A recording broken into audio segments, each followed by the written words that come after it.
bit of what the Sedona, Arizona area looks like. We're just outside of town. It's about 4:30 in the afternoon. We went on our train ride today, and we're just kind of looking around. Yeah, okay, this is the next morning. What morning is it? The 6th, Dee Dee, and we're headed for the Grand Canyon. But I'm going to take a few pictures here at this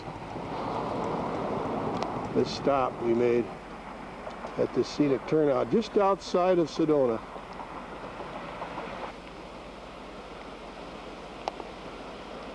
Yeah, I'm walking right down the canyon here, the Oak Ridge Canyon.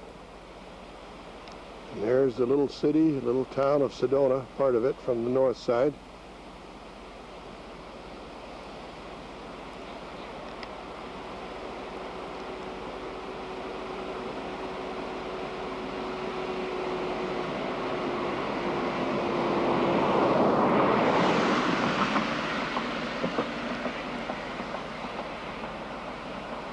Ever see anything more beautiful?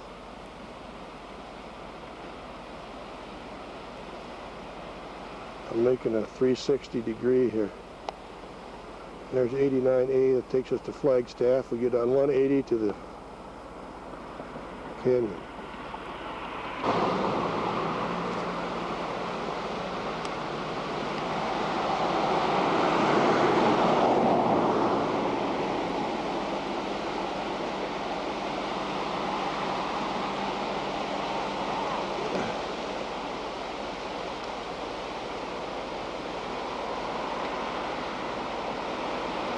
Careful!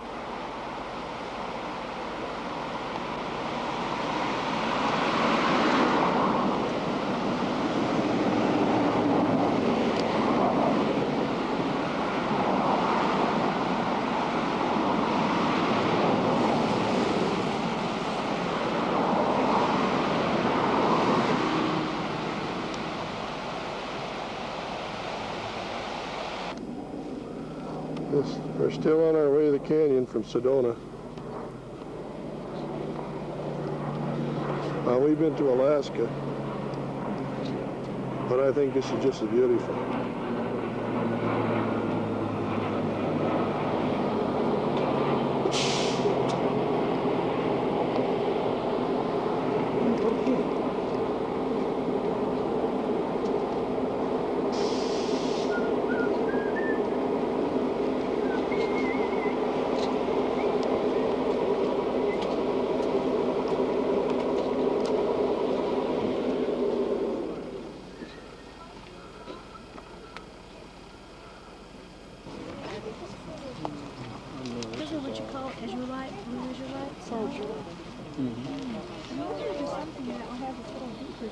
These are Indian crafts and jewelry.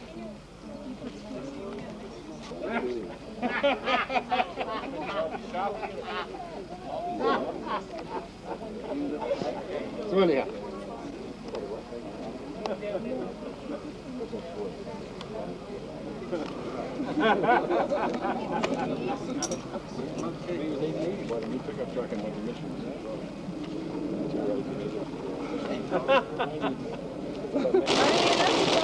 Here we are between Flagstaff and the Grand Canyon, and there's 40 to 50% chance of rain showers, but this is hail. We ran into it the other night near Sedona. The hail is starting to accumulate. We stopped in a little picnic area here. We want to get off the road. Visibility was bad. Here's comes somebody else with the same idea.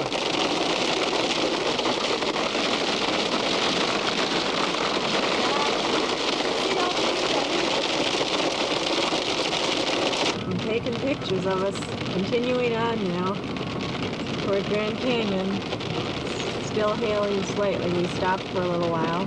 We're at 8,000, a little over 8,000 feet elevation. We're going down, but the road is a little icy from the hail, so we're just going to take it easy. 20 miles an hour is it. Temperature's dropped about how far do you think? Yeah. Well, I don't know, but when we get down further, it'll be different. Here we go again.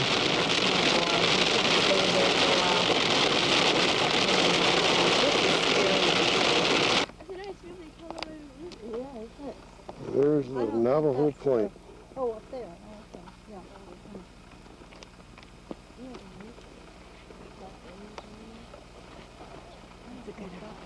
Mm-hmm. Isn't that better than yesterday? Mm-hmm.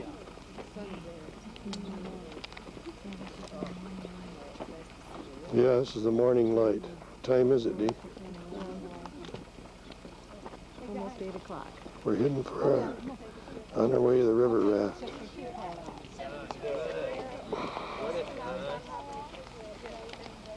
really shows up, doesn't it? Mm-hmm. You can see the river right down there, too. Mm-hmm.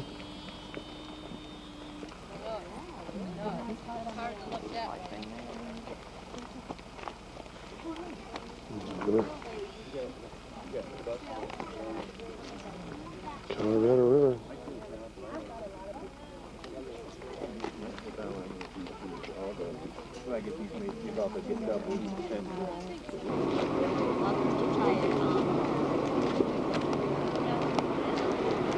So wait, past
Mongolia. Oh, what's that?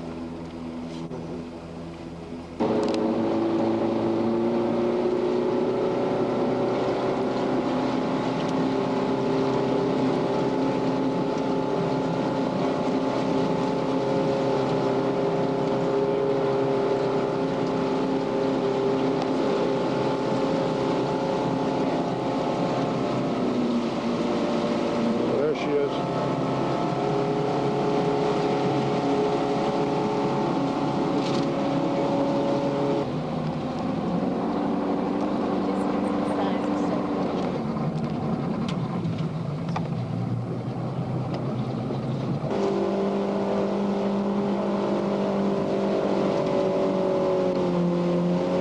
Yep.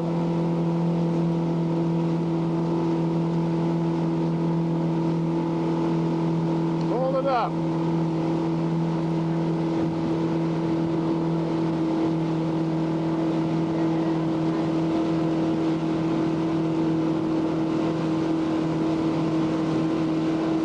Over 200 million years old. Those are the carved steps. Yeah, usually there's a big trout. He lives right under these rocks right here. Sometimes you see him, sometimes you don't.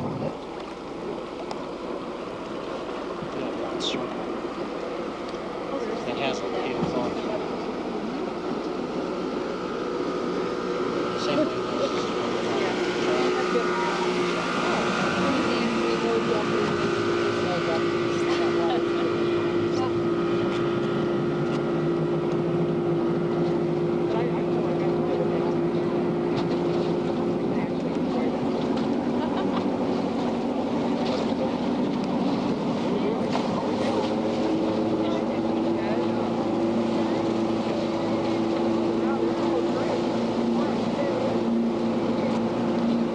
What was the name of the movie? Scenes were filmed right here. Broken Arrow. That was filmed here. Huh?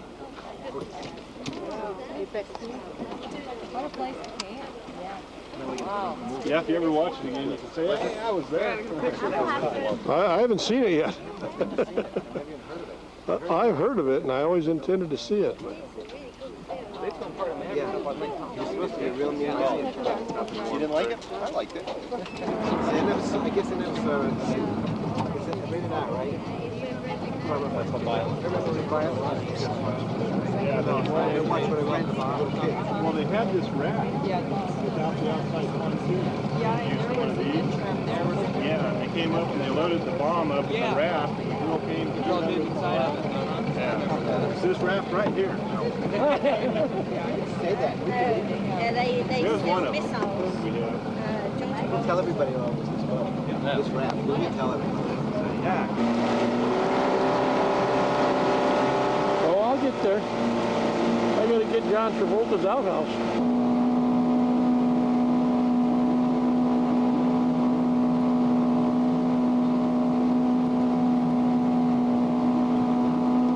That area over to the right too is pretty accessible.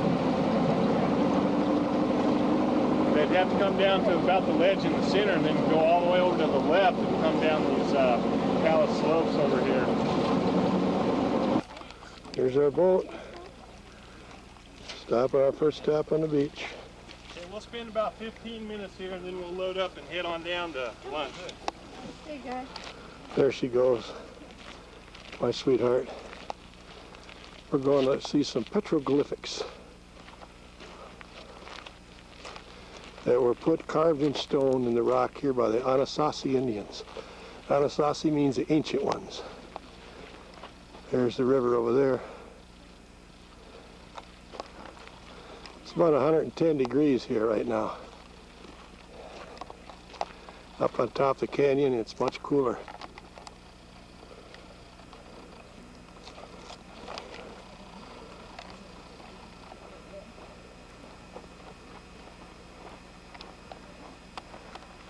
Petroglyphics carved in stone in the rock by the Anasazi Indians 800 to 1200 years ago.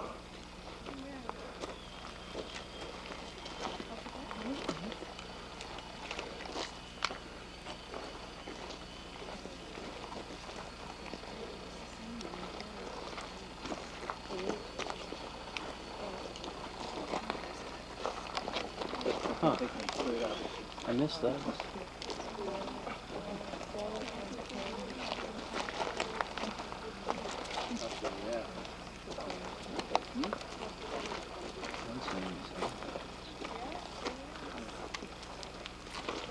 Yeah, anywhere from 800 to 1500 years ago.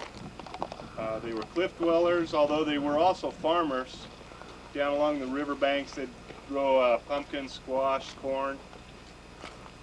Now, they believe this to be a hunting panel. Now, the Anasazi never had a written language, so nobody knows for sure exactly what these mean. I'm just going to tell you what I've been told by the different archaeologists. Now, over here we have a couple symbols. They're symbols to point out water pockets where rainwater would collect and they could get drinking water. We have like an A up on top of the rim. There's probably a big water pocket up there where water would collect. And then the 6 here is pointing over to the wet wall up above that. there's probably a big water pocket up there. Now this symbol here, there's only been like 4 of them found in this whole area. And they believe it to be a clan symbol, or it could be a seasonal hunting symbol also. Sun in the center, bighorn sheep on top, and probably a male on top and a female on bottom. Now here we have a hunting lesson. There's a stick figure there, and to the right of that you just see a set of legs. Now they believe this to be an adult male teaching a young boy how to hunt the desert bighorn sheep. Now the Anazazis, they used a weapon called the atlatl. It was just an extension on the arm. They could put their spear on there and throw it with a lot more force and velocity to bring down big game. So it's mainly just a hunting lesson right here. Then we have a row of pronghorn antelope heading down to the bottom. 9 Mile Canyon, as we go down around the river here. If you look back here, you can see a little canyon. That's how the Indians and the antelope and bighorns got down to this part of the bottom. Now also down here, we have another row. If you look real close, they're down here at the very bottom. Oh, yeah. Now the archaeologists know for sure that the Anasazi would not lie down there and put those in there. So they're almost positive this panel probably drops another 10-15 feet with petroglyphs on it. We have a 2-tier step. They believe that to be the 9 Mile Canyon to get up and down. Just it's 2 steps, so it's a very difficult trail. Now here in the center we have a hollow person with his arms down. Now they know the arms down means death, and since he's hollow, his spirit has left. And since he's high up on the panel, he was probably a very important person, either a chief or a medicine man. To the left of him, we have looks like a thumb. It's probably a landmark. If you were to get up on top of this cliff and look up to the northwest, Tower Butte is out there. It's a big old Tower Butte. So probably just a land reference. Then we have another hunting lesson. We have the adult male teaching the young boy, probably just to shoot the adult male bighorn. There's the adult male bighorn has 4 vertical stripes, female right behind that with 2 horizontal stripes, and if you look real close, there's a little calf, and then probably a yearling male with the 2 vertical stripes. So he's probably teaching the young boy that he should only shoot at that adult male bighorn and leave the female and yearling and calf alone. 4-tier step, they believe that to be that entrance and exit on the west wall over here. And then as you leave, if you look through the brush over here, there's a bird of prey that's diving down towards the river. They believe that to be either an eagle or a falcon. Okay, now those are all the Anasazi ones I've shown you. Now there's some older ones. Did anybody go to the museum down there? Grand Canyon? Well, down there in Marble Canyon, they found a woven stick figure, a couple of them. And they had them carbon dated to over 4,000 years old. And they call those Indians the desert culture Indians. Now also up by Navajo Mountain, 50 miles north of here, they found some woven sandals that they had carbon dated over 8,000 years ago. So these ones I'm about to point out to you could be dated anywhere from 40,000 years ago. Now they're a lot harder to see because the desert varnish has covered them up. But over here there's kind of like a round circle, and to me it looks like a bighorn sheep from the back. We're looking at the back end. Then we have a Y right here. It could be the confluence of a river or a canyon entrance. Up here we have a snake. Looks like a rattlesnake, but it could also be the river. And then if you look real close on the panel, there's some, well, like this desert bighorn right here. It's all covered up by the desert varnish. And then there's a few more over here that have been covered up by the desert varnish.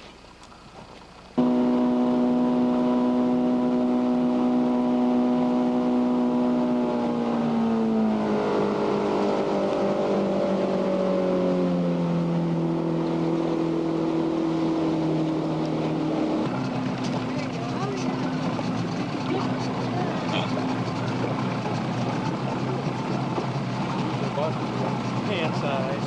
Okay. I see he had it anchored when he got up.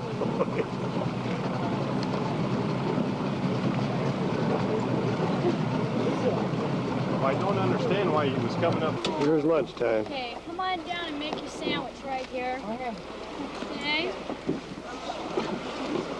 Catch one, Ronnie. Just finished our lunch. We're gonna get back on the river. Oh, wow, I didn't see that. I just changed it. Well, if it's gonna happen, it's gonna happen. There's our friends from Deutschland right here. Hi.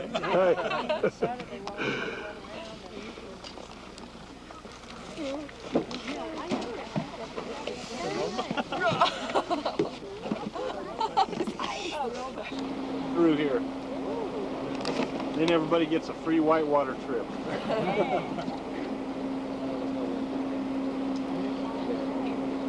So we're gonna wait for it, right? Oh, yeah, it might be a while. Probably about when it gets dark. Now, over here on the east wall, there's a sediment layer there you can see. It's kind of interesting. The geologists say it's a limestone layer, and it was probably the bottom of a freshwater lake during the late Jurassic period. Now, a lot of times, the paleontologists, they'll find dinosaur footprints and a lot of fossils in a limestone layer like that.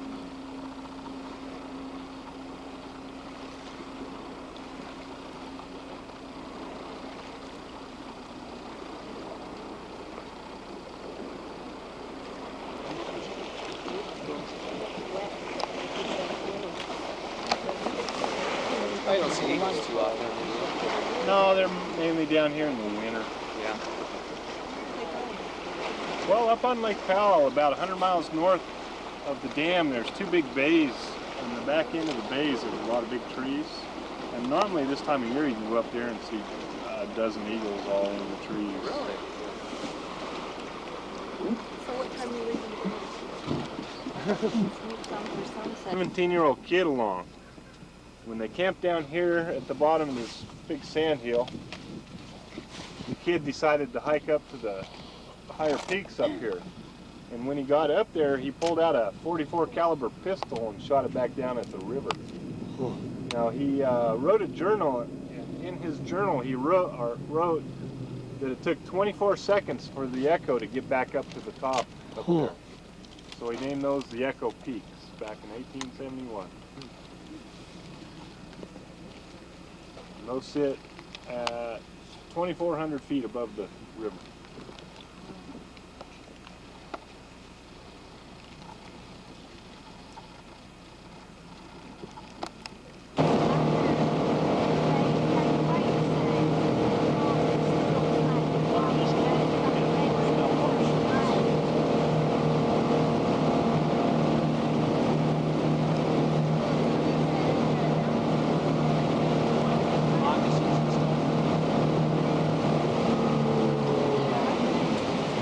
There's the cows. In the late 1800s, there were a lot of outlaws that lived down in this area. And one gang were cattle rustlers. And they would rustle their cattle down in Mexico. They'd bring them back up here and they'd herd them down this big sand hill and hide them out in this box canyon over here to the left. And they'd go out and find a buyer, and once they found their buyer, they'd take the cows back up and sell them. Oh, they could run the cows right into that canyon there. Yeah. There's the box canyon. Even Butch Cassidy roamed down here quite a bit. You did? Yep. Butch Cassidy. So that's the leftovers of them. They belong to the Navajos. Those cows belong to the Navajos. Do they pay any taxes, the Indians? They just live here for free. Yep. It's their money. Yeah. Yes, but we pay taxes and it's our home. A bit like gypsies, I think. That's Glen Canyon, this is Marble Canyon.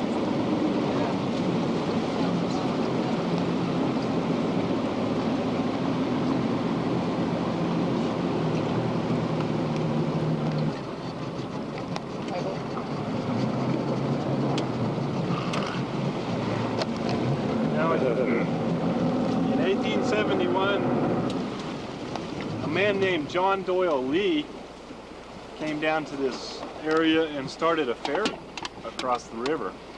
And that's where we get Lee's Ferry from. Now, there was a ferry here from then until 1928. Now, this was the main ferry site right here. You still have the cable. If you look up there on the hill, you can see some guideposts. And then the cable was attached to that eye bolt that's sticking out of that rock up there. Now, the cable ran across. Just to the left of the cottonwood tree up there, there's another big boulder with an eye bolt in it. Now, the ferryman would use the current to bring the ferry across to this east shore line. Then they had mules back over here that would pull it back to the west shore line. And also, if you look up there, you can see some of the foundations to the old buildings still standing there. There was probably a trading post and a bunkhouse and probably a cookhouse.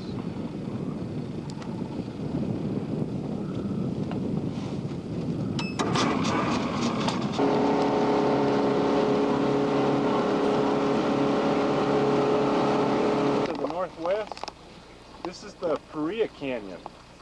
Now, the Paria Canyon is pretty much the only entrance into the Grand Canyon, Marble Canyon area from the west.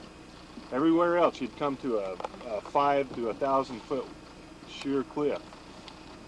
So this was about the only place you could actually ride a horse or bring a wagon down to the water. And even on this east shoreline, that's a little bit harder trail. It's called Lee's Backbone. It makes its way up out of here. So a lot of famous explorers and missionaries and Indians all ended up right down here before. Now, mainly the Mormons sent young Mormons out to this northern Arizona territory to start new homesteads and ranches.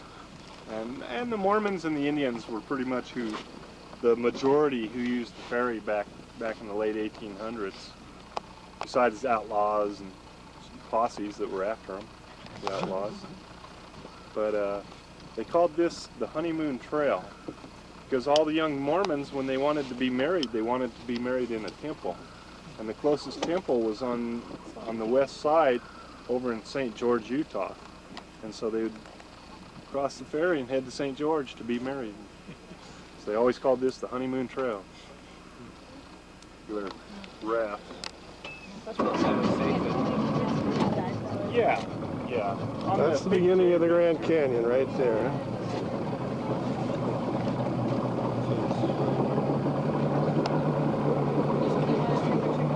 Here we are at sunset. Grand Canyon, gorgeous, gorgeous.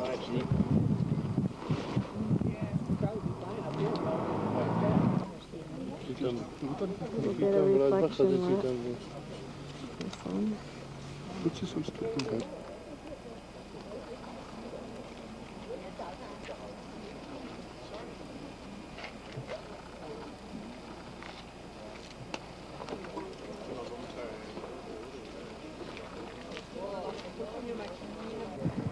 This is the little ledge I'm sitting on here. It goes straight down. Sitting here watching the sun go down.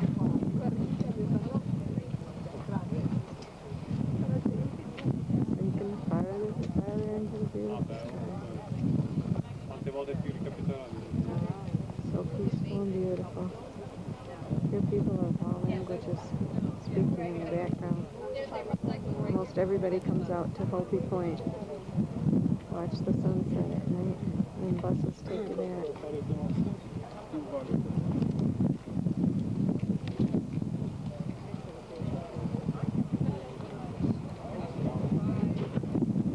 Magnificent tonight.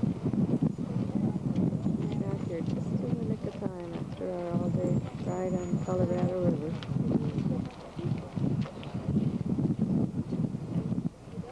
And there she goes. Going behind the horizon.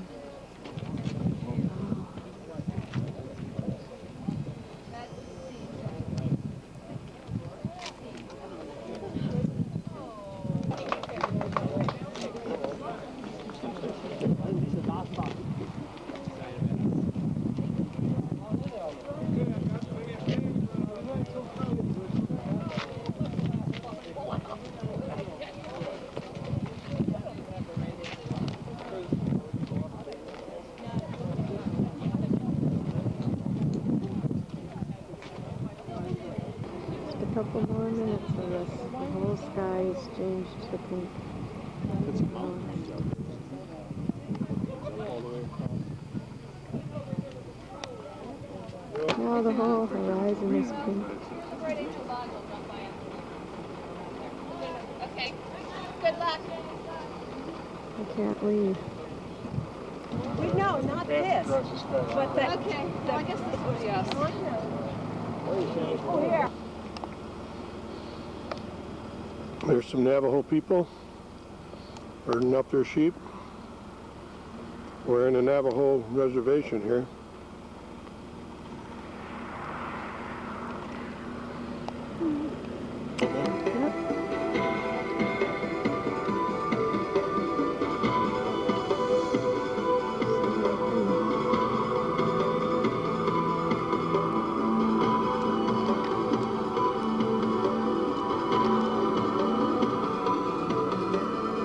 This is what you see when you go down the road, down the desert, in the painted desert. This is one of the little Navajo places where they live.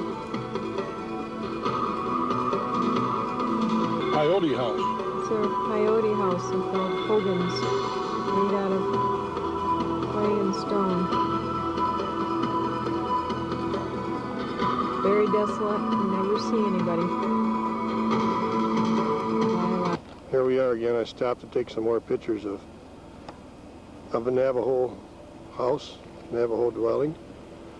There's the house, and there's an original Hogan. Can you see it right there? In a bud. I'm not sure what they use it for today. I think some kind of sun bath or something. They smoke peyote in there, and it's kind of a religious thing. I don't know how. There's got a couple nice looking horses there. I don't know how these people survive in this arid land, but we got to go again because you're be on our way to the north rim of the Grand Canyon. Here we are on the way to the north rim, and I don't know exactly what this is. We came across it here. It's a little old stone house, some kind, and these rocks, pedestal rocks. There's another little house carved into a rock. I don't know if these were built by Indians or what.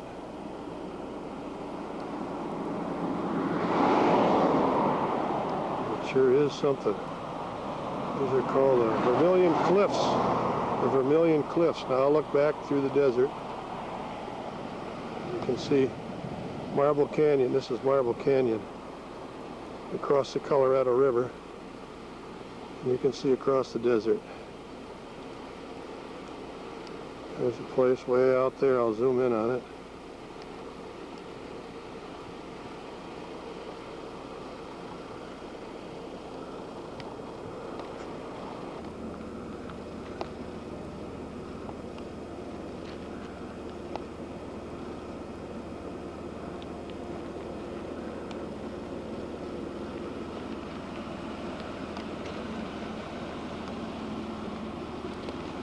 There's a historical marker right here pertaining to the Spaniards that came through in 1776 and built camps along this when they were exploring this area.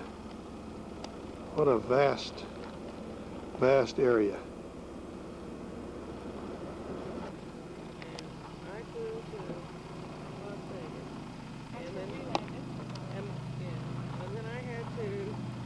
Dominguez Escalante Expedition, 1776, 1976.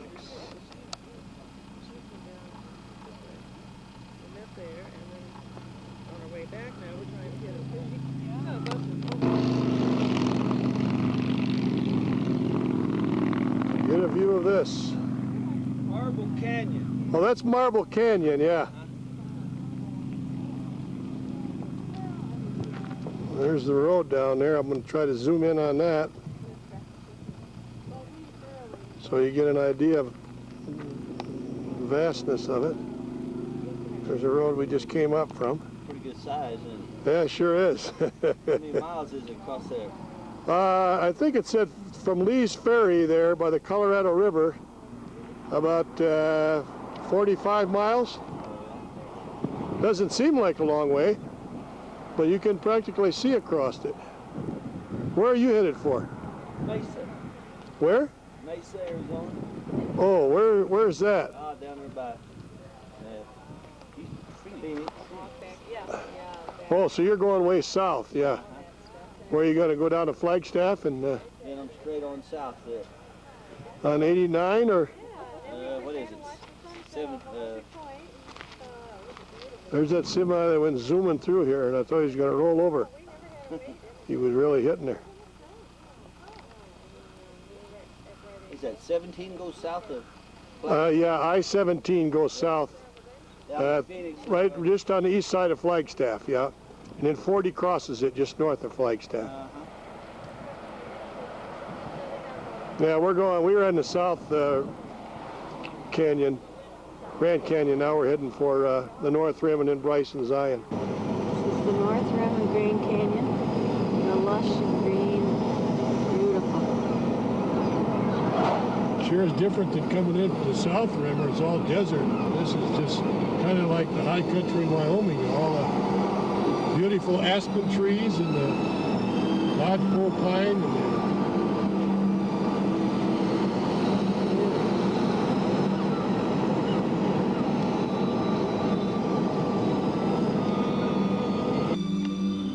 Now, this is open cattle country here approaching the North Rim of the canyon.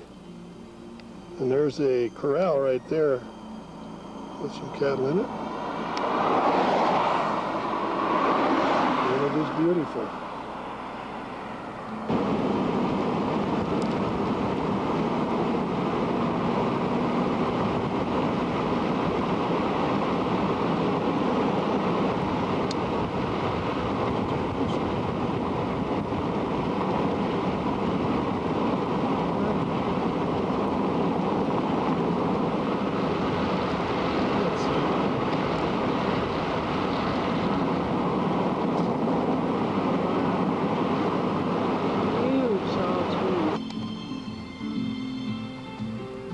Now this is open range, Dee.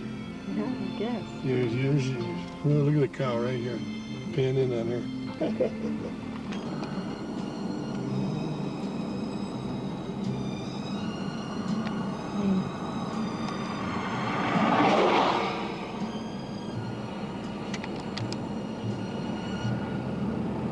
Well, here we are in the North Rim of the Grand Canyon, North Rim Lodge.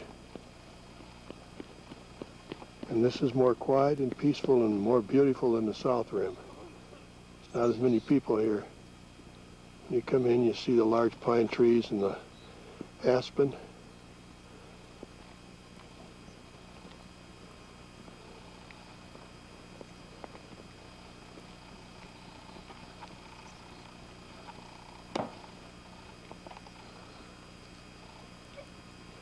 Right now I'm looking across the canyon to the Grand Canyon Village on the South Rim. I'll zoom in on it. You can just barely make out the El Tovar Lodge. There's the South Rim. And the Bright Angel Trail comes right down that cliff right down to below. And right there is the Indian Gardens, the plateau. If you look closely, you can see the trail.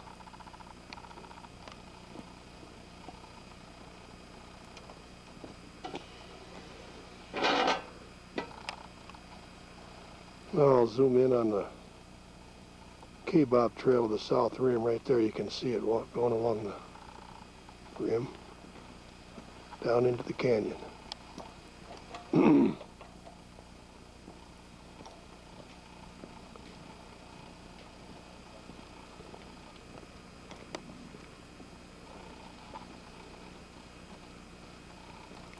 It's 10 miles across from the Grand Canyon Village in the south rim to the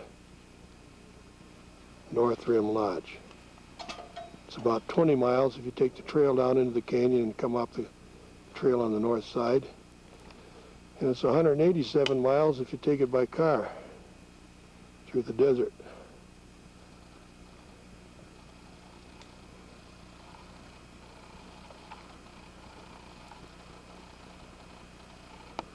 This is called the Roaring Spring Canyon behind me. If you get a little further out on the point here, you can hear the roar of the water down the falls.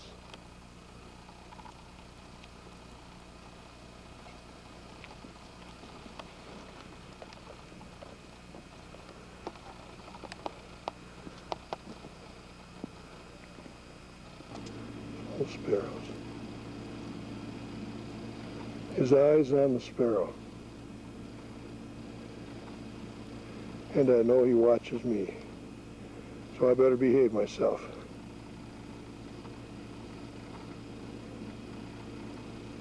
Dee's sitting in the lounge reading on the porch, overlooking the canyon. I took a little hike out here to get these pictures that you just saw. Now I'm going to put this in the car and we're going on a little mule ride, not down into the canyon, but along the canyon rim and into the forest. It's only an hour ride. Well, we're just leaving the North Rim through the forest land. It's a beautiful ponderosa pine and the aspen trees. Now we're getting down the desert area again. There's Zion that way. And over this way we'll find Bryce Canyon National Park. Stopped at a scenic overlook. It's raining up there in the plateau. It also goes through a mountain range.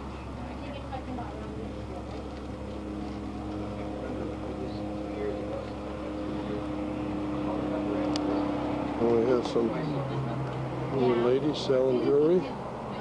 Beautiful stuff. Early in the morning at Bryce Canyon. Sun's trying to break through the clouds.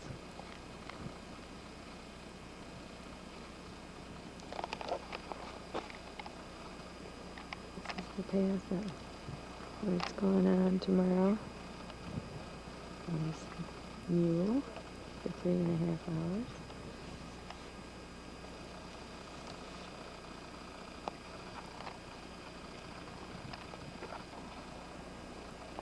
It's beautiful. It's all the way. A lot of little pinnacles sticking up. Last night I came out and watched the stars. It's just magnificent.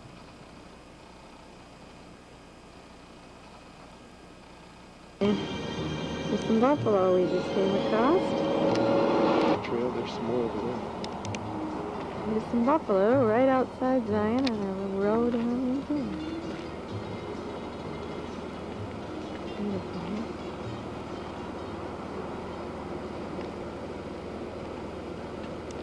Oh yeah, you can see them dead like.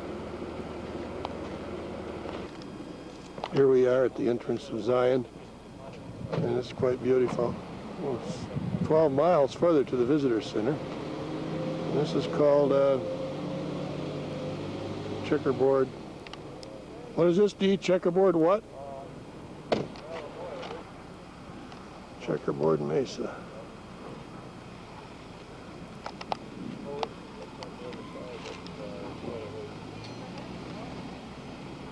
That's a pretty good sized city.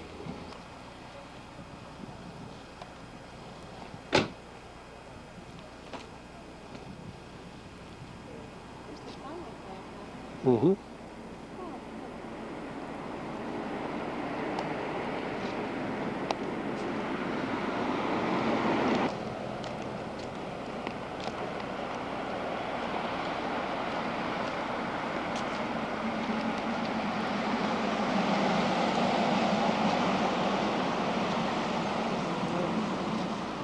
It's really beautiful, isn't it? That color.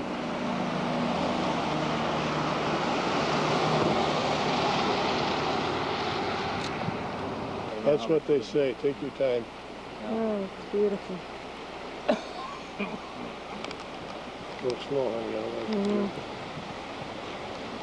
That's beautiful. Kind of a sensory overload, isn't it?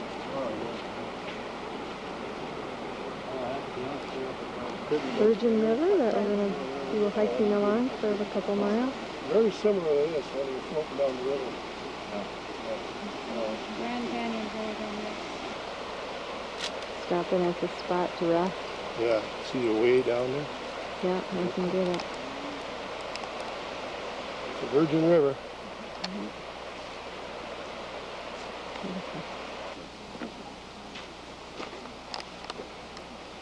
What amazes me is those trees growing out of the cleft of the rock Yeah, way up there. It's just goes up and up Way and up on top, too. Wow. See some of those climbers that you were talking about? Yeah. I Well, know. I don't know when they get their root, where their roots go up there, where they get their water. Just on the crack.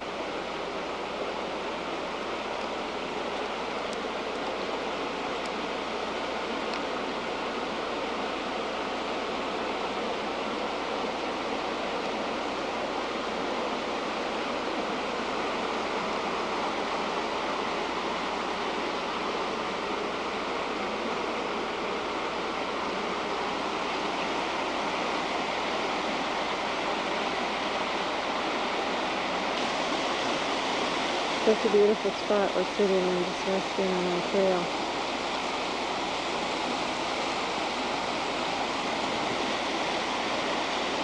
You hear the water rushing up. You know what you wish was falling to us and you couldn't visit the country.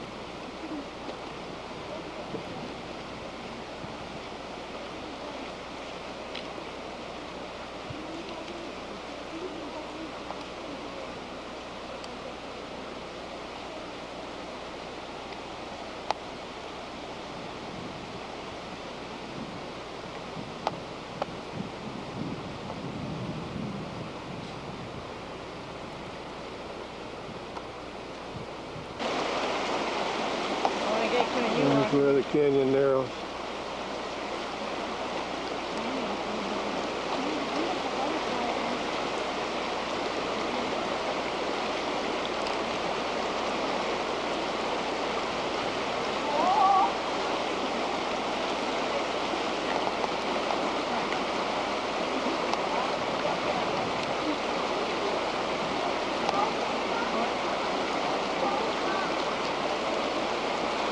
He's drying his wings, is he?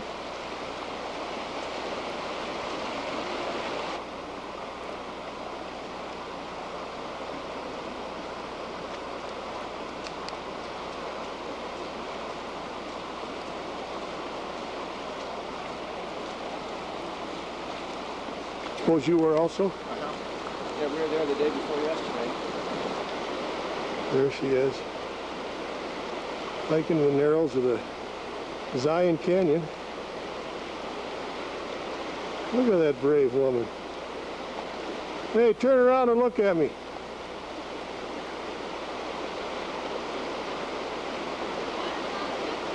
Okay, sweet, I'm coming.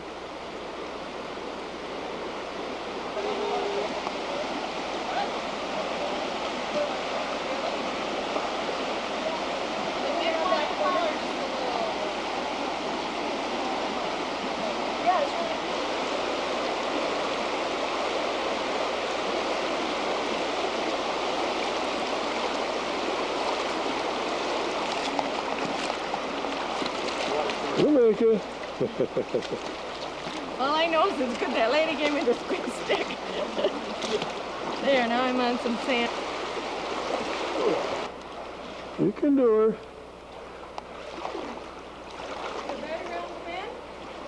Yeah, it's right around the bend. That's what they keep saying anyway.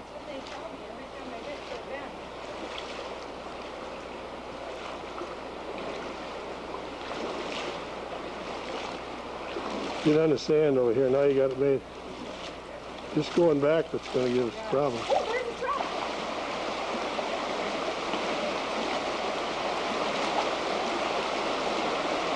Want to keep going, baby?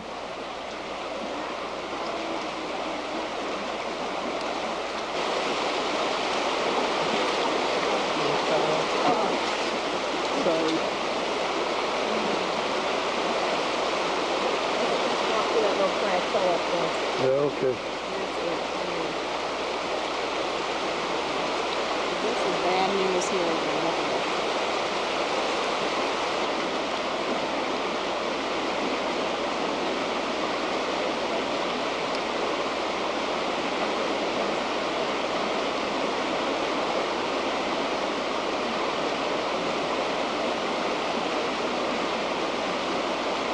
It's a long way back.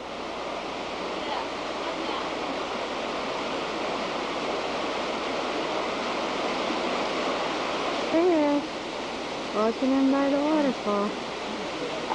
Goes all the way up.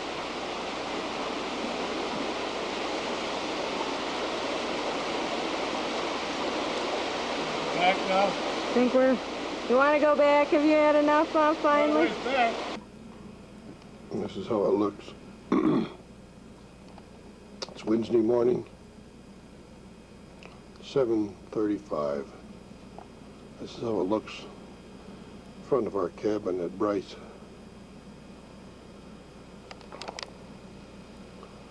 Right up the hill there is the Bryce Canyon. Just a couple hundred yards from our front door. And right over there is a mule deer and her fawn grazing. Right there. There she is, and there's her fawn. Well, let's see. Yeah, it is.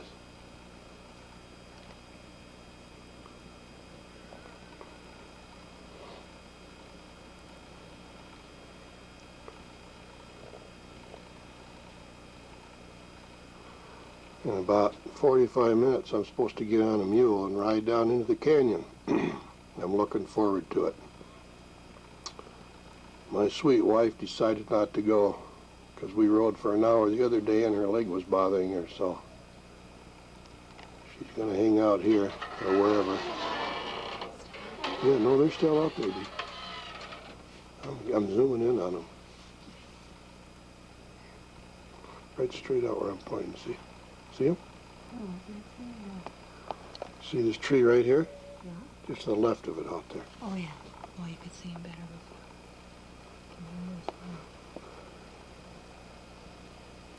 Just one generally, don't you think it's a doe and a fawn? It's a doe and a fawn, yeah. Yeah. Say good morning to Morning. How beautiful I am in the morning. Yeah, she is I beautiful. just crawled out of bed. Bid my husband goodbye. I wish the sun would come out. I do too. There he is, ready for his half-day ride.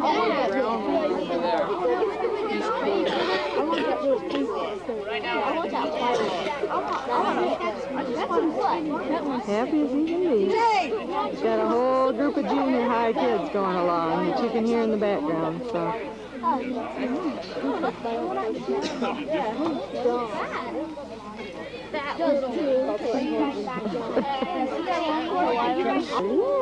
There you go. Talk to me, Lloyd. Leroy. Have fun with Leroy. Bye-bye. Have a great time. There he goes.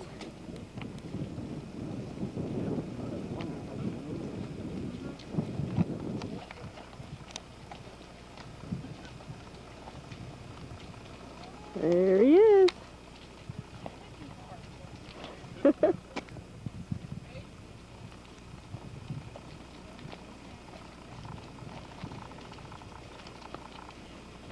Right on the edge.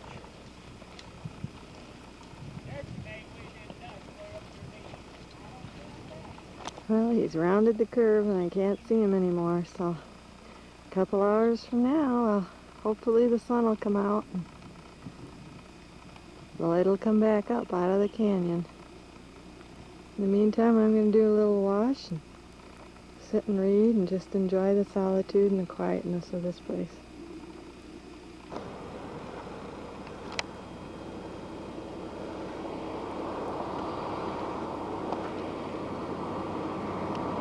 Just getting a few pictures. Of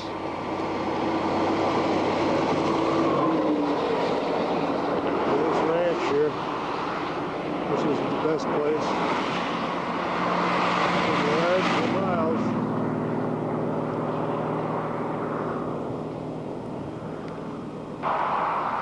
Just want to get some more of this ranch here.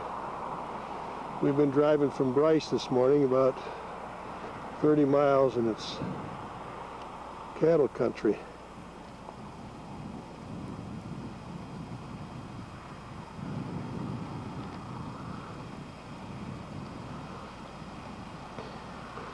Now here you see fences, but we saw a dead cow, must have got hit by a truck along the road because it's supposedly open range. About a mile back, there's a cow right along the road. I'm going to slow down because I was afraid we'd step out into the road. Well, here we are at the Wahweap Lodge, right near Page, Arizona. And here's the boat marina on Lake Powell. Across, you'll see the city of Page. Right below that mesa there, and there's the power plant. This truly is an oasis in the desert. It's a beautiful lodge. We'll show you, catch a picture of our room later. The deck overlooking the lake. It's just gorgeous, just beautiful. Pardon the garbage trash bans there. Make a 360. Up there's a mobile home park. You're right in the middle of the desert. It's hot and dry except for right here. They irrigate and everything is green and beautiful. Here we are. We just came back from Page, and it is a beautiful town. It was built in 1957. It's about a little over 4,000 feet elevation. It's just a beautiful little town. Green and clean and right in the desert. Right there's the Glen Canyon Dam. And here's all the mesas around Lake Powell. It's beautiful. This is just gorgeous.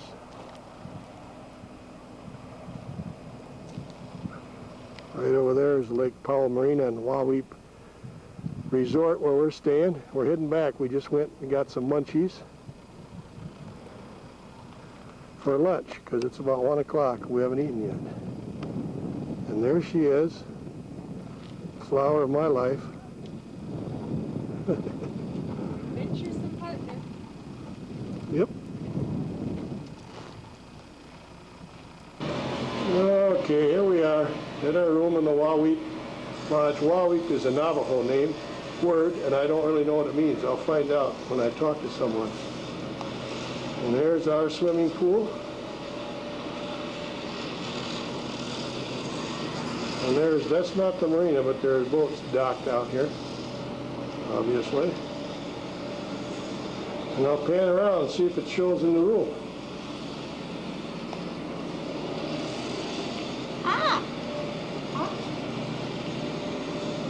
It's a beautiful room. We're going to sit out here and have some munchies.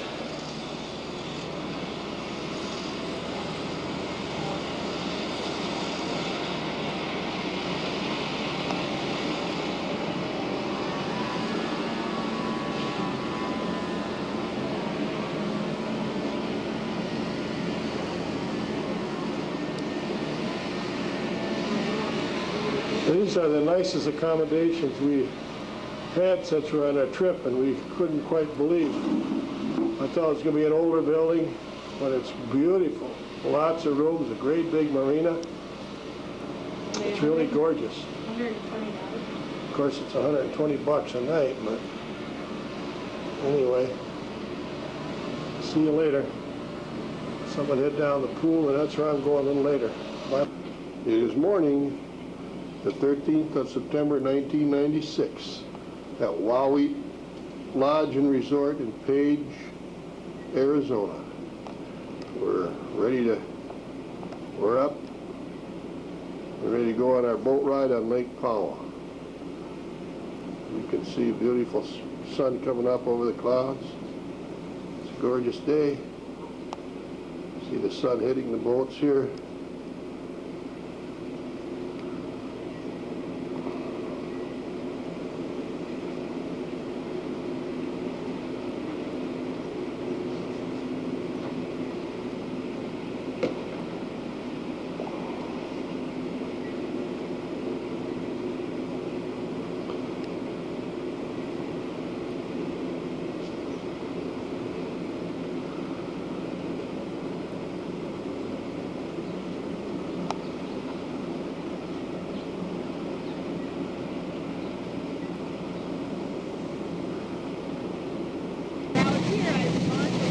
The big rock formation here to our immediate port or left for us.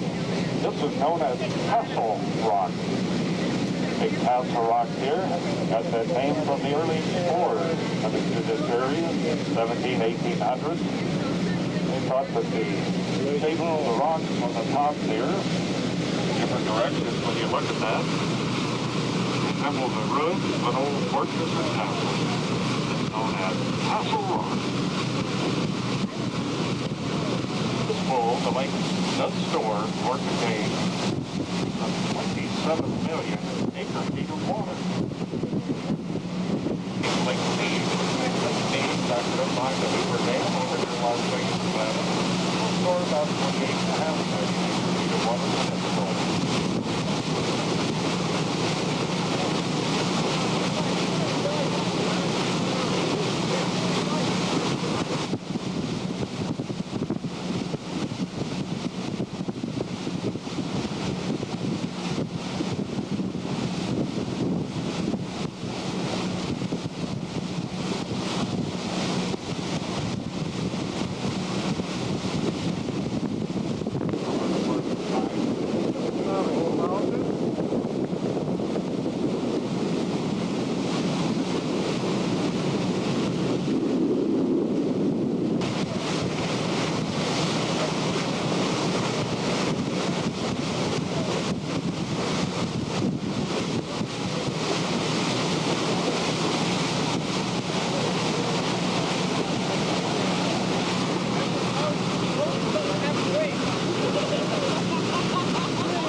Sitting on that rock, and a couple having a champagne dinner at a table set up right on top of that small little rock on top of the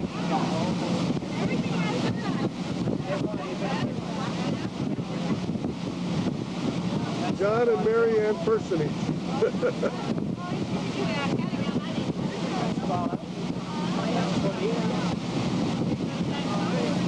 They're from Australia, Sydney.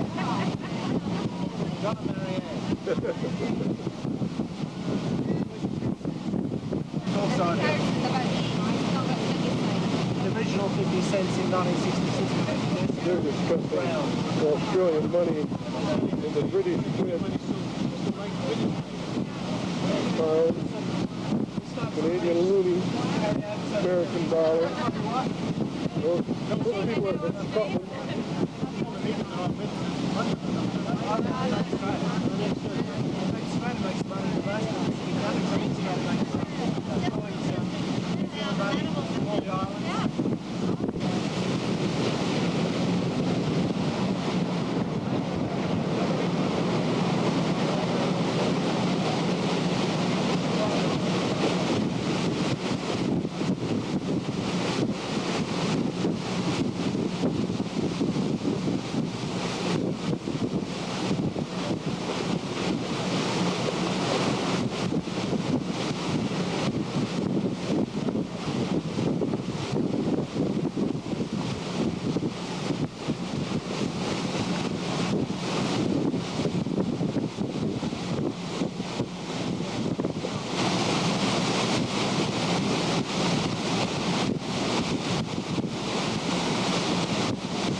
it's going to be interesting to watch the debate. What happens, yeah, how it turns out. Yeah, who wins out? Well, in England, there's a lot of things there too that are going on. Well, they're talking about the monarchy as well. Yeah. In fact, the Queen should change the big deal now. She's not going to get the salary now from the government. Doesn't need to. She's the richest person in the world. Yeah, she doesn't have to. No. That's going to make a big change. Yeah. Well, I think she's afraid. Another boat over there. Yeah.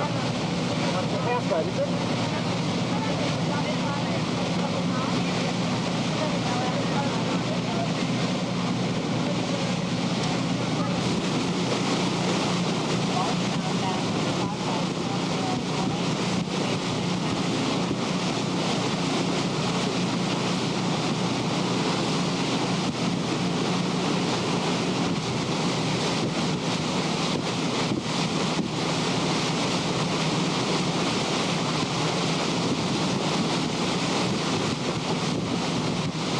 Good fishing here. Trout, bass.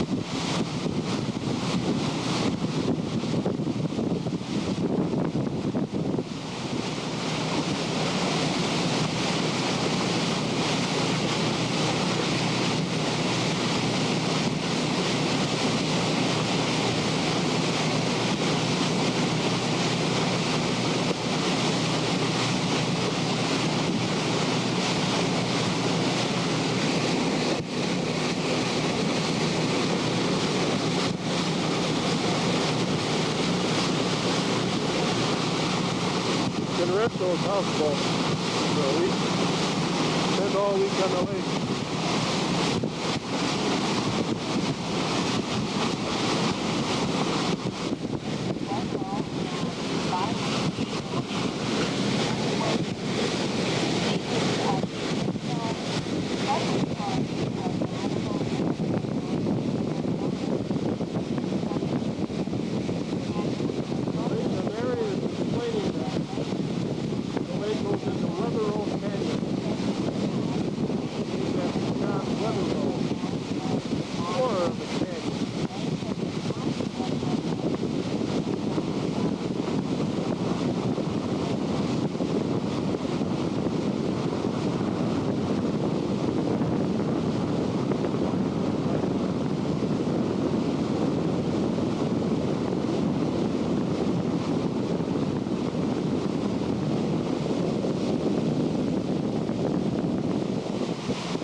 frog.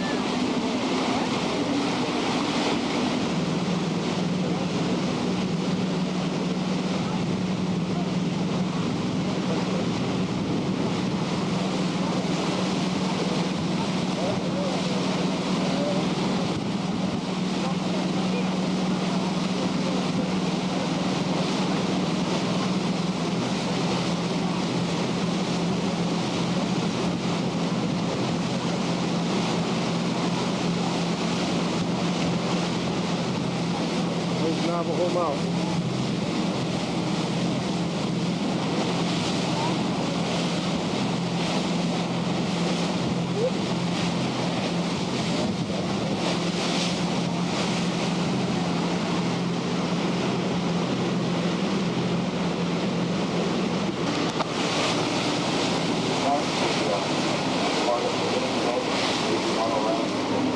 Right here, Motherville, for 4 miles.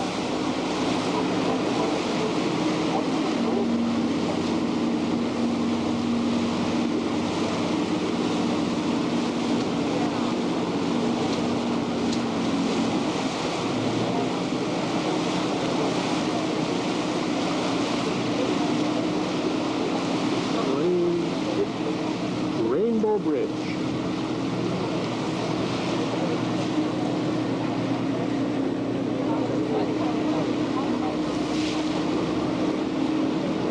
This is fascinating.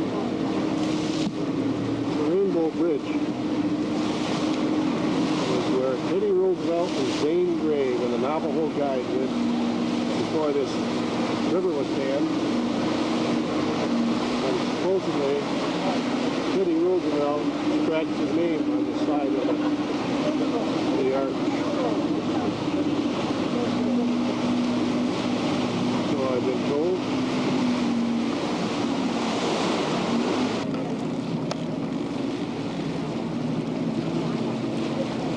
Rainbow Arch.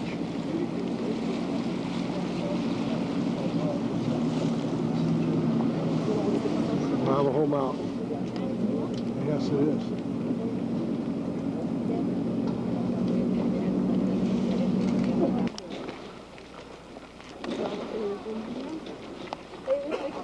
Rainbow Arch.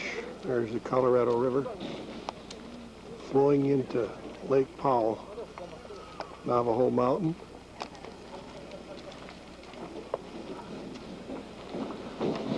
Teddy Roosevelt and Zane Grey were here with a Navajo guide. And this is a setting of one of Zane Grey's novels, Rainbow Trail. Teddy Roosevelt carved his initials or his name somewhere on that arch.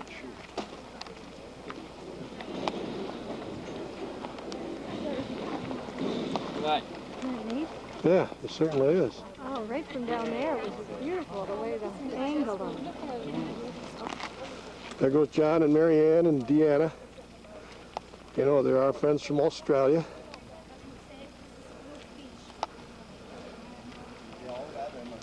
And there's a little tumbleweed or something growing right way up on top.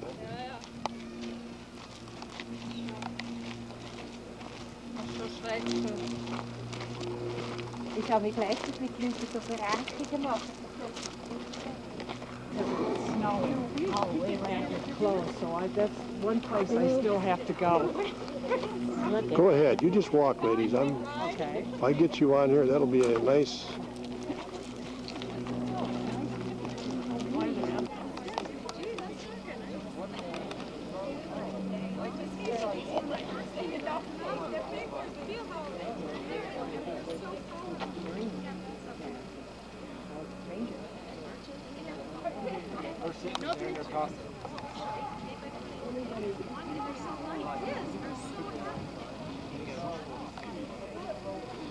Oh, I recognize those people.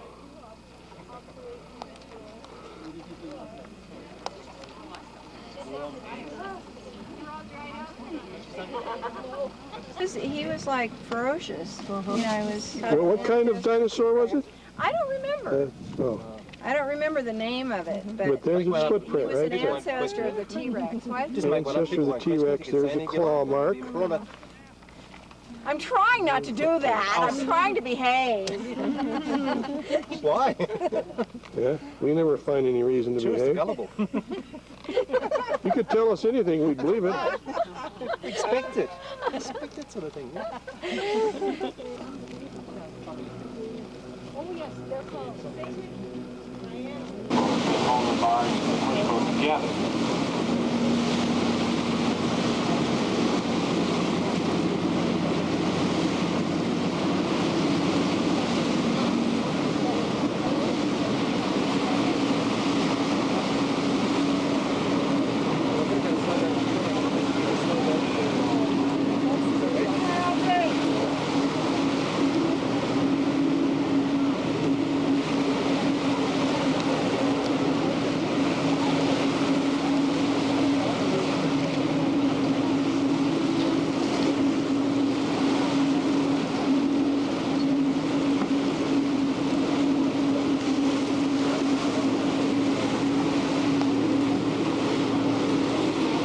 Here we are in Oatman, Arizona. It's only about 17, 20 miles from Bullhead City. It's an old gold mining town. This is where Clark Gable married Carol Lombard back in the 30s or whenever. Now it's a tourist attraction. They got donkeys, or jackasses if you will, walking down the street. I don't know who's a donkey or who's a jackass, but it's a quaint little town. Kind of interesting, so they bring busloads of people in here. See, it's right on old US 66. Get your kicks on Route 66.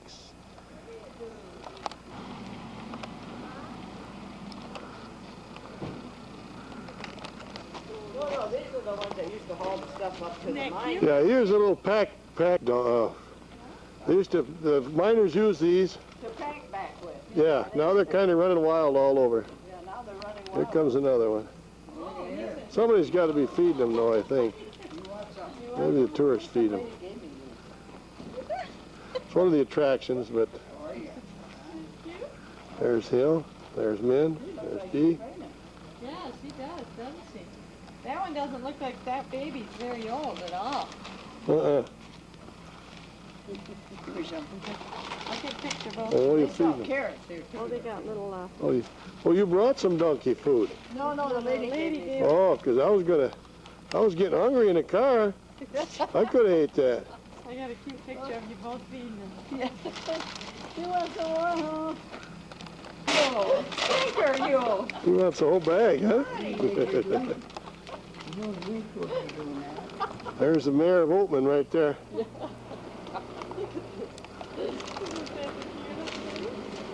Well, when we came, He's as old as the hills. he says, I want to see hands dead. You don't mind if I take your picture, do you? Apparently he's deaf, too. Okay, they got a jackass following the donkey here, or what is it?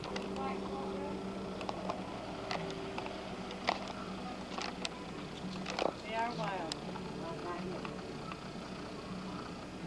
Oatman, Arizona. Elevation 2,700 feet. Now I want to take a picture. There's the Oatman post office. Oatman, Arizona, 86433 is the zip.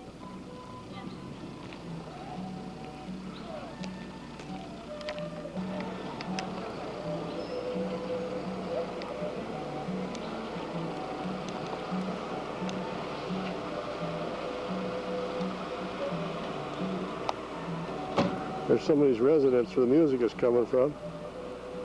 They're all a bunch of real characters, it looks like. There goes the jackass following the people. Donkey.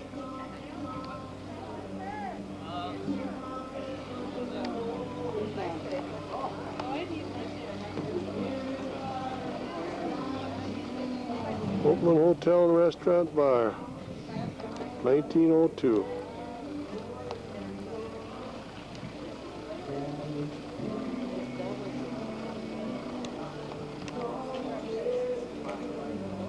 There's Hill.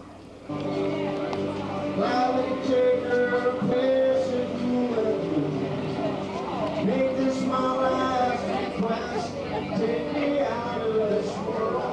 bar.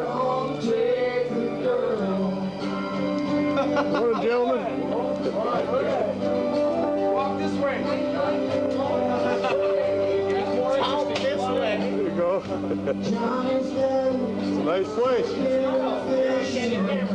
Got a belly up to the bar. I want some rock and roll. I got one. 2 or 3 steps. A 1 and a 2 and a 3. Smile. Yes, it is. For nightlife in 3 steps, but can we do this one first? Yeah. What's your name? You better take your lens cap off. Yeah, I got it. What's your name? Lloyd. Lloyd. How you doing? Where are you from? Michigan. Michigan, what part? Grand Rapids. Grand Rapids, Michigan. Hi, Grand Rapids, Michigan. I'm Joe Leb. That's Michelle Don. We're in the Lamplight here, the best place in Oakland. When you get down here, come and have food. All right. And Lloyd, next time you could get some of that pearl biscuit off your foot before you come in, okay? Oh, yeah, but Thank you very much. I'm saving that for lunch. I'm saving that for lunch. And it's so nice to have you pointing that camera at us. You send a copy of this tape to Post Office Box 1222, Tula Park, Arizona. All right. 86436. 86436. I will. Okay, or call direct. Okay? You're going to do a song now. You're welcome to leave the camera running. Okay. I haven't told her what I'm going to do yet. All right. You shaved, didn't you? Yeah, I got it. You ready? I'm ready.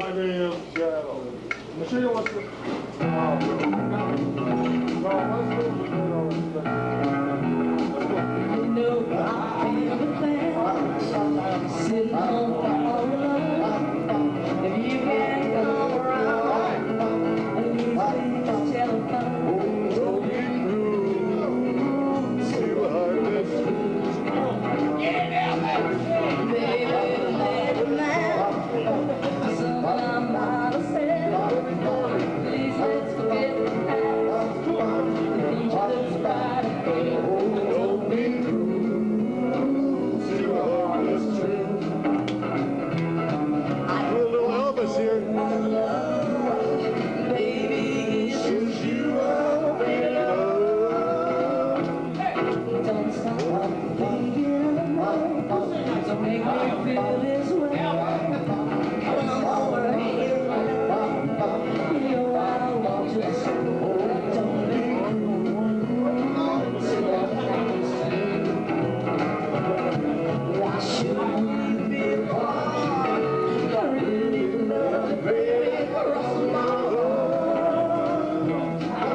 All right, let's hear it for him. Very good. Oh yeah, thank you. I enjoyed that one, Mama.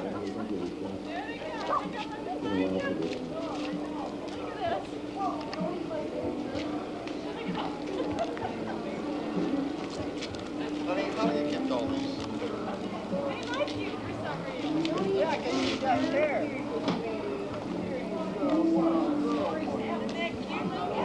Sure is. That's a burrito, a burro and a burrito.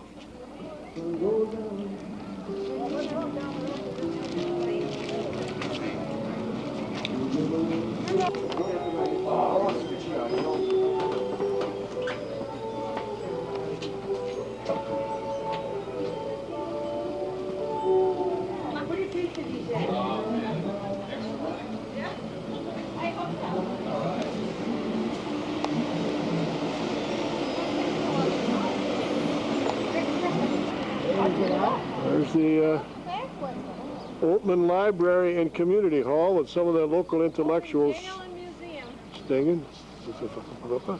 Oatman Jail and Museum. And there's a firehouse. I don't know what kind of equipment they got inside, but I'm sure there's something there. There's a jail over here. Yeah.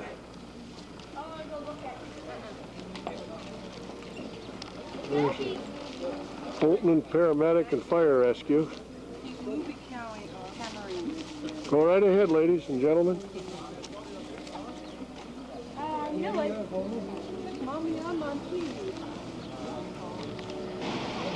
Now there's obviously an old building.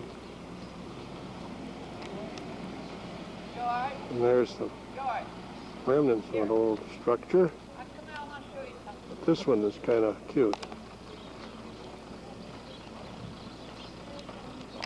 As you can see, there's still a thriving population here in the Oatman, the old gold mining town.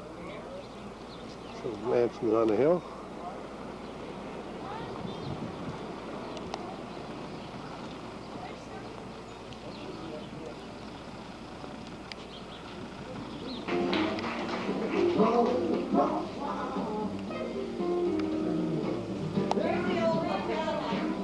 There we are. We're going to the hotel. Hey, ladies, don't step in that stuff.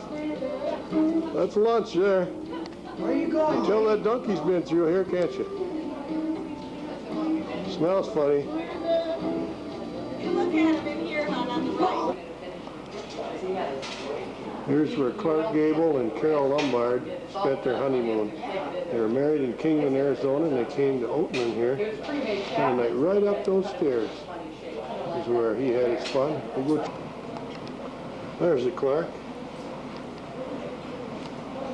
Here's the room that Clark and Carol Lombard slept in.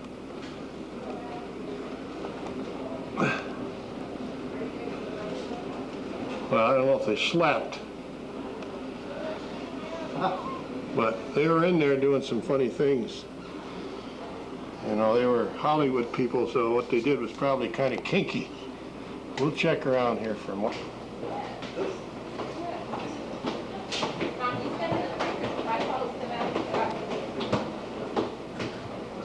Room 15. Georgia on my mind. I think he drops more than he needs.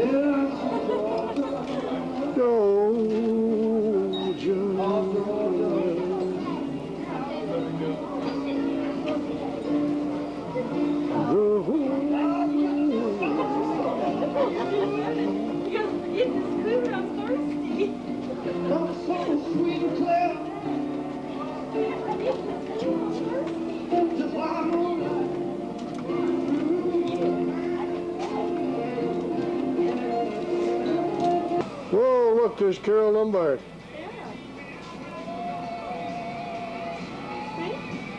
A smile out there. It's rewinding now, Bill. It's rewinding. Aren't those cute? All done. Get one if you want one, get one. Didn't you? Zero now? Now there's a real bit of Americana. Right here in Oatman. I hear music. The Crystal Palace, rooms for rent. A bar and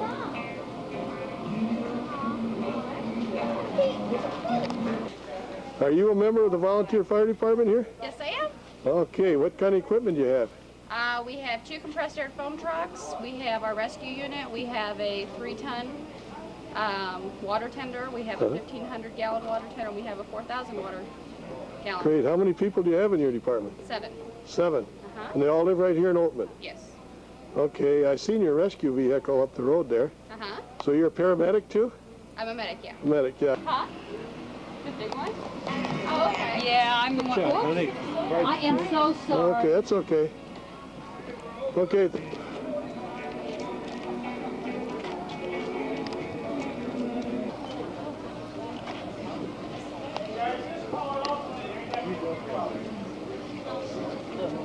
No, I don't have no more, honey.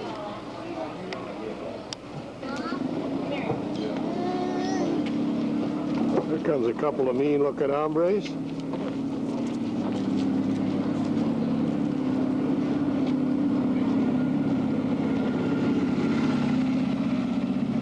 a couple of sweethearts. See what these guys are up to. Good afternoon, ladies and gentlemen. Welcome to the 130 Gunfight. If you all come out here in the middle of the street and help us block off the end of the street, we sure would appreciate it. Are you afraid? Run them over. Behind you guys. Get your car out of here. We don't mind putting the street. You putting all the pretty girls up front? I want all the pretty women on this end. Oh boy, you better go there. I got them on this end. You stay over there. I ain't no woman. Please stay where the gunfight's We do shoot blanks. These blanks are dangerous and can't hurt you, so please stay back. We are the Oatman Ghost Riders. We do this every Saturday and Sunday and holidays from 1:30 to 3:30 in the afternoon. We do this for one reason and one reason only, that the Shriners Children's Hospital and Burn Center.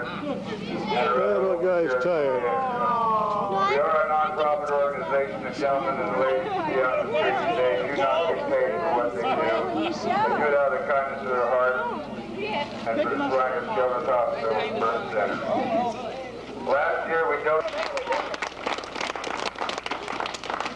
The way we do this is after the show, these gentlemen will pass amongst you with the hat. And with the donations that you put in the hat, we put it into the Shriners and our other local church. Without further ado, as soon as you get her baby out of town, we'll put on a gunfight for you. Of course, you never know. This guy, he's new in town. She can play too, I guess. Someone shouted. So without further ado, let me take you back to the Old West when a bounty hunter come into town looking. He had a little bit of problem with it. So let's do it after today.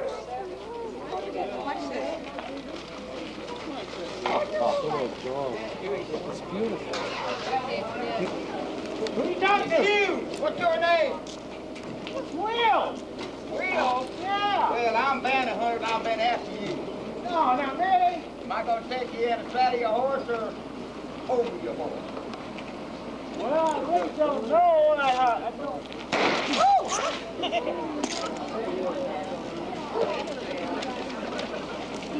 No, that was real. That guy's dead. He shot the wrong guy. What am I looking for?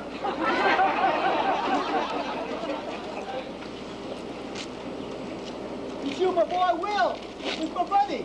Well, I was looking for Will. What's your name? Well, my name's Will, but you done shot Will Dunn. Well, I know it's wrong, Will.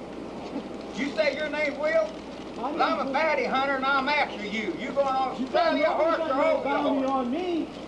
I ain't done nothing wrong.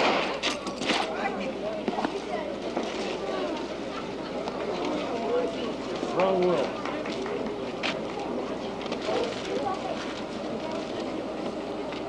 Hey, what's your name, old man? What you shoot my party for?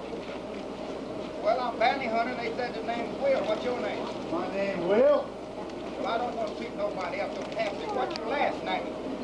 Run. Will Run? Yeah. This guy's really dead. How do you spell run? They start with a G. That's right. That's what he said his name was. Yeah. Anything else? What's your name? No. Will. Huh? What's your name? Will.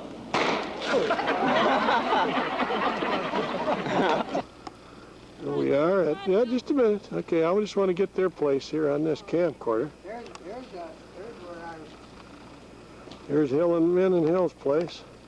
Here's where our tip-offs are on this side.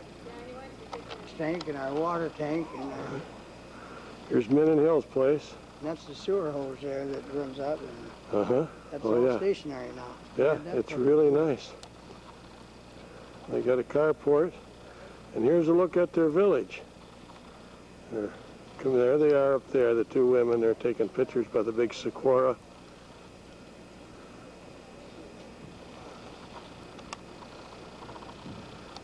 And pan right around. Look at the mountains to the west. That's You want Laughlin. a picture of the golf. Laughlin over there.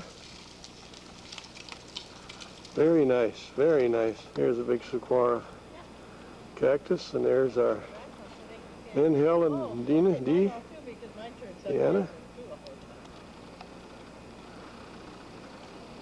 Those things grow 50 feet tall. They live for 200 years. Yeah, that's right. Is he taking a picture? I sure am. He's zooming in on us. Yeah, he's talking. And I can hear you talk too on here. Oh, man. I can hear everything. All right. Thanks, honey. Yeah. Now I'll take your picture. Okay, now I'll pan around. And there's the mountains to the east. And here's a 9-hole course in Min and Hill's backyard. It's a beautiful place. I've never seen a retirement park so nice. Beautiful 9-hole golf course. And there's the pond. I didn't get the community center, but the community center has 2 swimming pools, 2 jacuzzis, a great big auditorium with a stage, shuffleboard, pool rooms, exercise rooms, laundromat, TV room, and it's just beautiful. This is gorgeous here. Right in the middle of the desert. Another oasis, Bullhead City on the Arizona side and Laughlin on the Nevada side. That's Kingman over there. Yeah, way over there. How many miles? That's That Kingman. looks like a grave on top, an old grave, see? Uh-huh.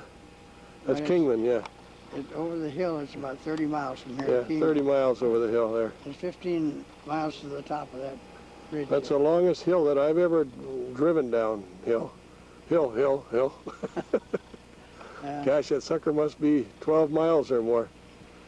And then there's old Route 66 behind us. We were on that today. So this is really nice. There's a road runner. Hill and Min feed them every day. They come to the back door. A road runner and a coyote.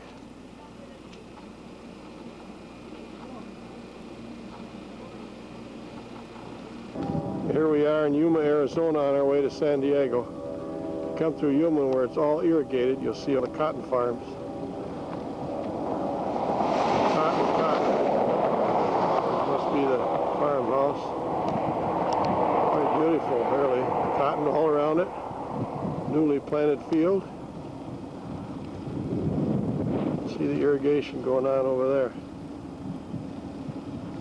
Well, here we are between Yuma, Arizona and El Centro, California, right near the Mexican border, heading for San Diego. It's Sunday at 4:30, got about 2.5 hours drive to get to San Diego. And this is a rest area here on 8. Now, this ain't exactly what we find in Michigan. Right there's the comfort station. And as you can see the sand dunes, as far as the eye can see, there's nothing but sand dunes. This is part of the Great Mojave Desert that we've been in for the last 2 weeks. But for some reason, there's all these sand dunes here. It's quite interesting. It's the first time we've been here or seen this. Dee's showing a lady from North Carolina some of the highway to get up to the Grand Canyon. So that's the ways from here, of course. So, here we are. area called Jacumba. It's right near the Mexican border. And we started cutting north up towards San Diego, but these mountains here are all just rocks. It's like big piles of rocks. See them? You get them all over there. It's like big gigantic truckloads of rocks. Yeah. Every little while there's signs says radiator water along the road. Just turn off your. So I just thought I'd catch a little bit of this. You know who's driving. So it shouldn't take us long to get there, Linda. Early at 2,000. All right, we were at sea level. Now we're 2,000 feet above. El Centro, between Yuma and El Centro, is all agriculture. Hay. There's cotton near Yuma. And, so you see these rocks here. Trying to get them. Great big piles of rocks. They ain't mountain solid. They're just piles of rocks. Dumped there by giant trucks. Driven by aliens. Okay, talk to you later.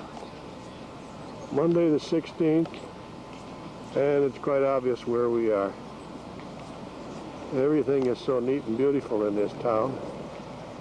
There's the main gate with the sculptured elephants. It's very nice. And there's my traveling companion. Right there. Taking a picture. Oh, well, I didn't have it on record. Now I do. No, he's not going to wake up for you. Victor. He's sound asleep again. Little koala. He sleeps 18 hours a day. It's a pound and a half of eucalyptus leaves.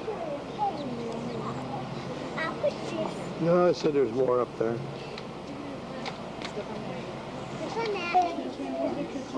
These are koala. Those are eucalyptus.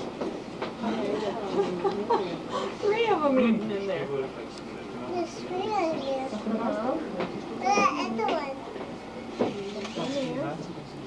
That is cute, isn't it? Let's go see the one in the tree out here. Look at their little mouth go. The one on the left. Little jaws, he just is showing away. Little like teddy bears.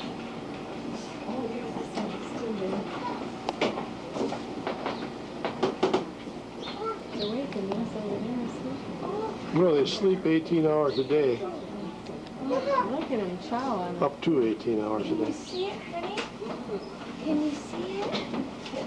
The lights are kind of blurry. Yeah, kind of make it glary, don't you? Can you see the bear up in the tree?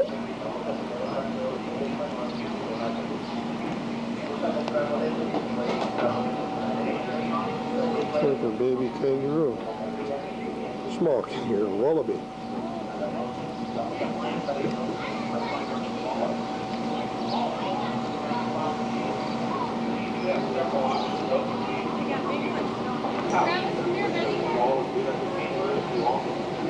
Eating a little bit. I wish I'd see it. Well, hoppity hopping. You know what I mean? Well, they don't have much room to go hoppity hopping. They don't have to. It's just a baby when Well, gee, this is a wallaby. They're small like that. Yeah. Kangaroos are big. He'll stand there until his watch is done. Walk my post in a military manner, taking charge and sight of all, charge of everything within sight or hearing. He's on watch. See any in there? It's a meerkat. There's a sentinel, see? I don't know. Table? Yep, there he is, sitting on the rocks. It's his turn to stand watch. What is this just called in the Lion King? How can you feel bad about it? Timon. Yeah, that's Timon, Zach. See him? David, Stephanie, Yeah, who is that, Kiki. Jake? There's Timon. Oh, and you know it's Timon, huh? Timon is a meerkat. Yep. You stand and watch, looking for prey, or for animals that, birds. I took a picture of him because I think Here's another one.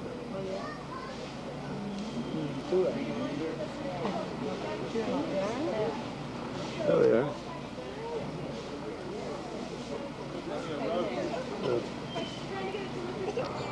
Here's the kangaroo exhibit.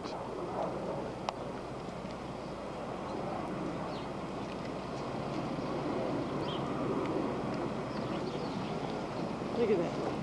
Two babies born here. Yeah, these are both males, the gal said, wasn't they, or the guy? No. Mhm.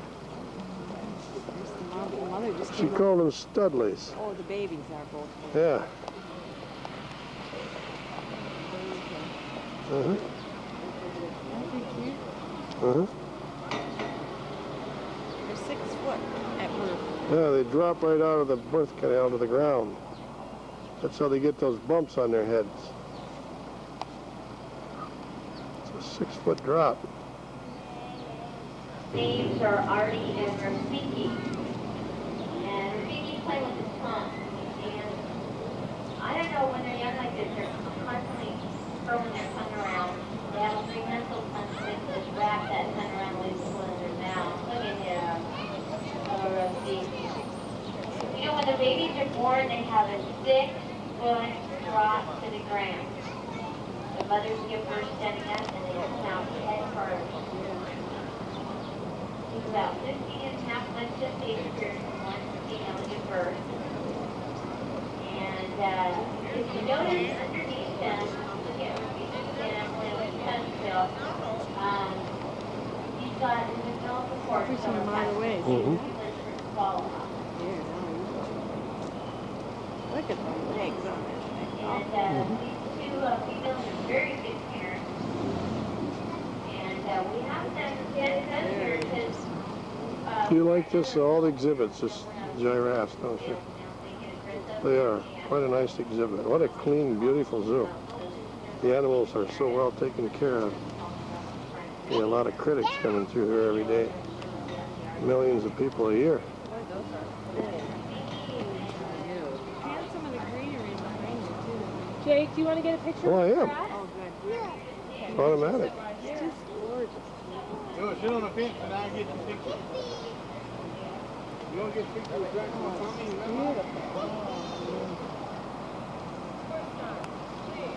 Hi, Maka. These are called Moore's gazelles. They're extinct in the wild. The last group was collected by a zoo in Spain in the late 60s, and the San Diego Zoo acquired these in 1972.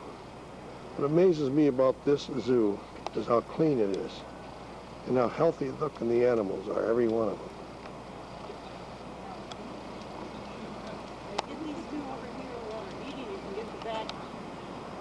Oh, they're quite young ones, I think. There's one walking. With those two eating, you can really see the beautiful white markings on them. Uh-huh. They're beautiful gazelles, aren't they? Now they can breed them. Maybe they'll introduce them to the wild again eventually. Probably, I imagine, because there's quite a few. She said they've been real successful. And breeding them in captivity. These are forest buffaloes from Zaire in Chad, and they're very aggressive animals. In fact, most zoos don't even have these because they're hard to deal with, I guess.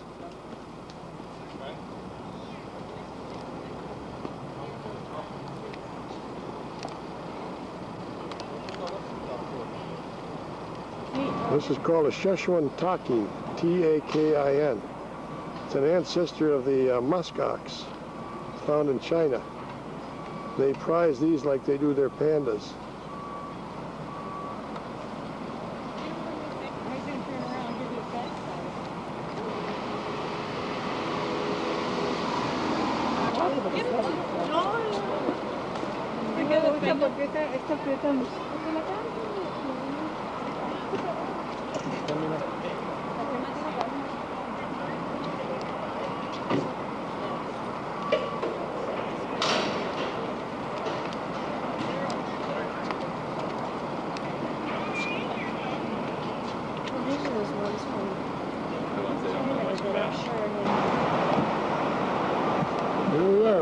tram at the zoo.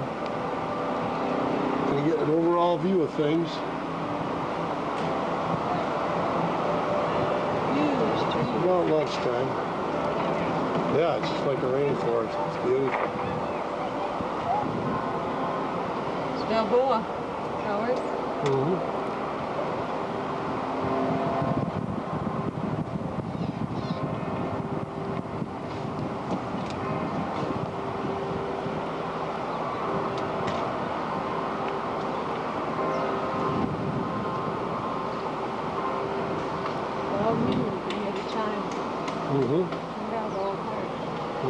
What restaurant is this right here? One we went to. No, I don't think so.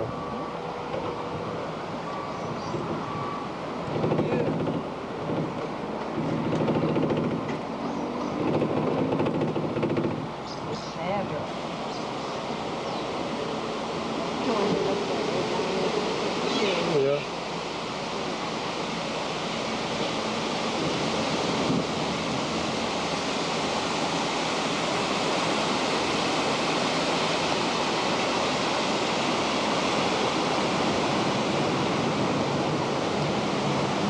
Skyline.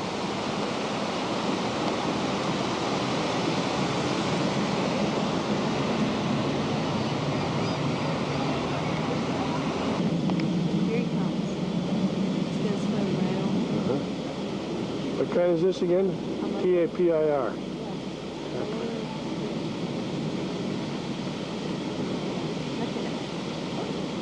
Oh, isn't that the weirdest thing you ever saw?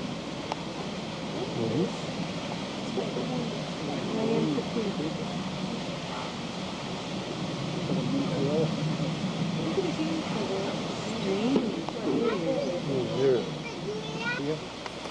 Looks like a big pig. See ya? Look at him. Look at him. Look at him. Hey, Mom. Look at him. Oh, you got great footage of him. Here he goes. Bye, Mr. Anteater. Thank you.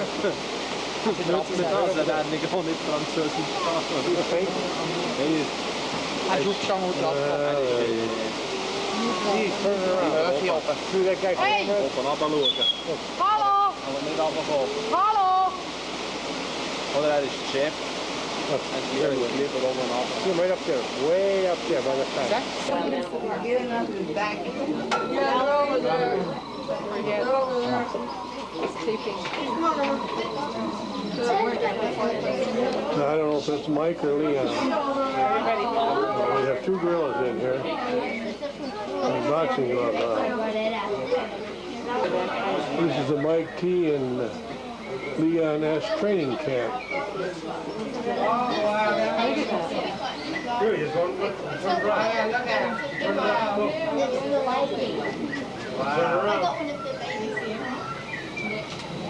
Look at him. Mr. Gorilla. Mr. Gorilla.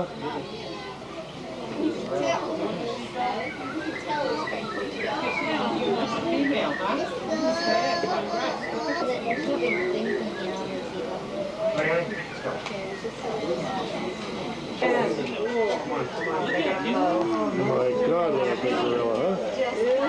He's a big boy, isn't he?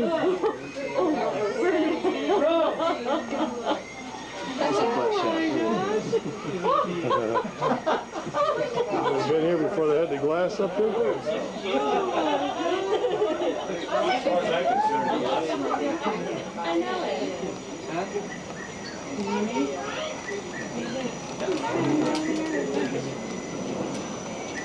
I got a great picture of this one and that one.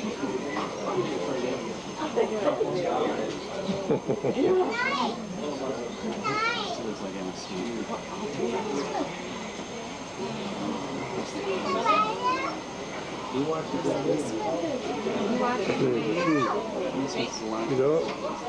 You don't.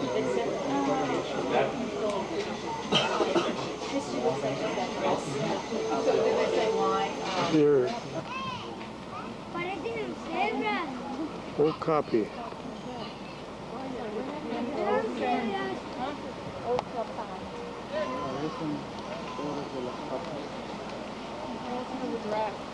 There's the hippos. Underwater. My hippos. Underwater. I told it. No, it's okay. I still love it. Guess what? Hippo Beach.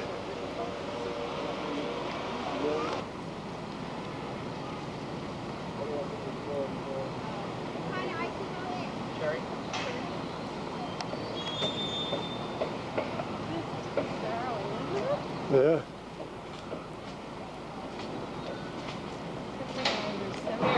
There's a small polar bear pacing back and forth like a caged animal. Exactly. He doesn't look very happy in his confinement, does he? Now there's supposed to be a polar bear plunge they advertise. I think they make a plunge every hour on the hour. They'll do it every half hour for an extra $5. There's the big polar bear in the water. Polar bears love water.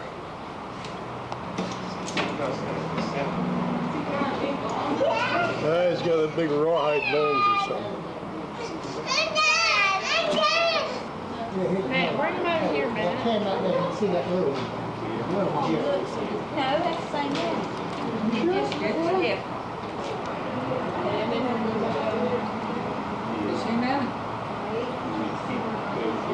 Look, he's preening, rolling over and over like a sea otter.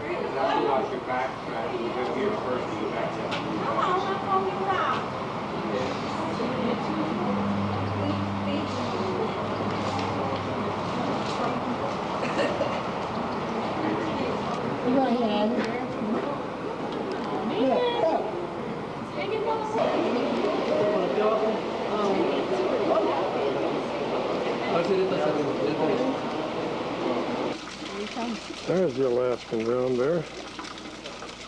Looks like he might go and take a drink. Coming out to get your picture taken, huh?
Backed right up to the spot.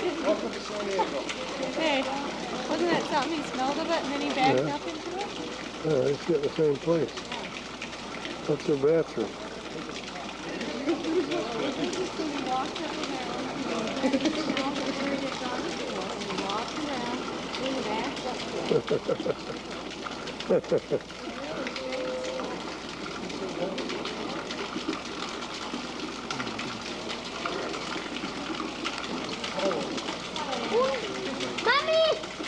Oh yeah.